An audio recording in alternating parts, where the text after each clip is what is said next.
বলি যে এই ৫,০০০ বিদ্যালয় যদি সরকারি করা হয় তাহলে এই শিক্ষকগুলো চাকরিও পাবে, ওই বাচ্চাগুলি সেখানে পড়াশোনা করতে পারে, তাদের ভবিষ্যৎটা উজ্জ্বল হবে।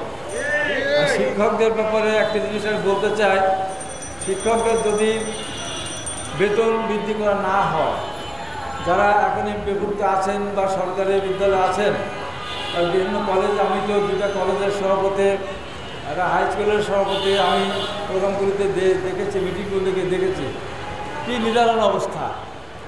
একটা হাই স্কুলের এমপিভুক্ত শিক্ষক বা ওইটা পরীক্ষা দিয়ে যেটা তালিকাভুক্ত শিক্ষক যখন যোগদান করেন 12,000 টাকা বেতন, 1,000 টাকা ঘর পায়। আর এই যে এরপরে তার জীবনটা একটা মানবতার জীবনযাপন তাদেরকে করতে হয়, অনেক জায়গায় আমার বেতনও দেয় না সরকার থেকে।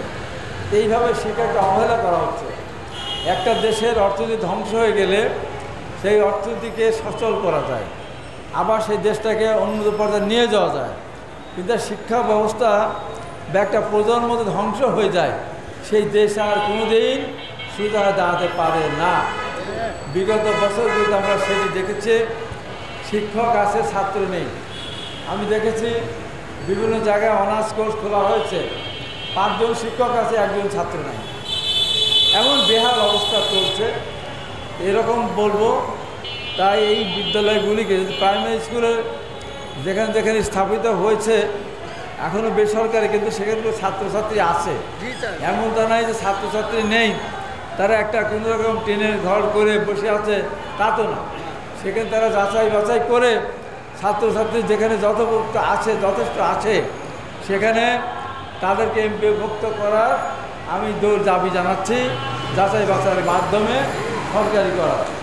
এবং আমি বলি আমাদের দল দেশনেত্রী বেগম খালেদা জিয়া বিগত সময় এই যে বাংলাদেশের শিক্ষকদের, এখানে আমার পাশে আমার আলমগীর, আমার কেন্দ্রীয় কমিটির সদস্য, জেলা বিএনপি সভাপতি আছে, শিক্ষক আছে।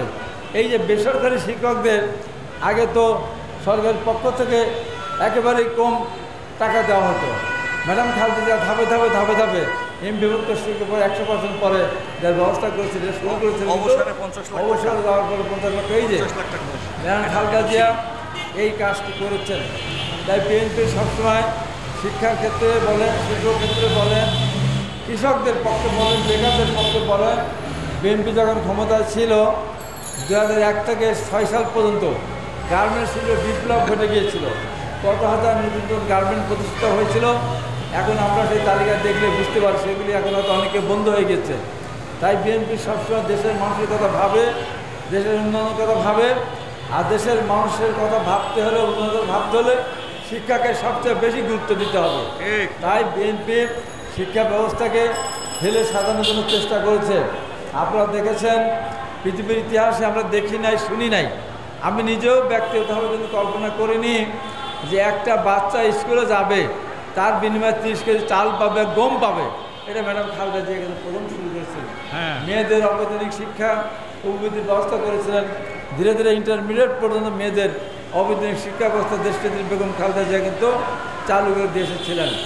তাই বলবো আগামী দিনে এই দেশের মানুষের সমর্থন নিয়ে বিএনপি ইনশাআল্লাহ রাষ্ট্রীয় ক্ষমতা আসবে।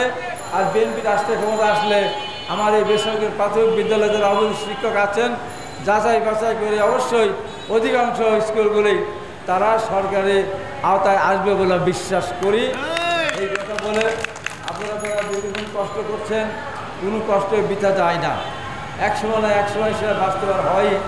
এই যে ছাত্ররা বৈষম্যবিরোধী আন্দোলন যখন শুরু করেছিল, আমি প্রথমে 12 তারিখে বলেছিলাম তোমাদের আন্দোলন সফল হবে, কারণ আমিও 90 সালে আন্দোলন শুরু করেছিলাম, শেষ করেছিলাম। আজকে আপনারা আন্দোলন করছেন, কষ্ট হচ্ছে আপনাদের।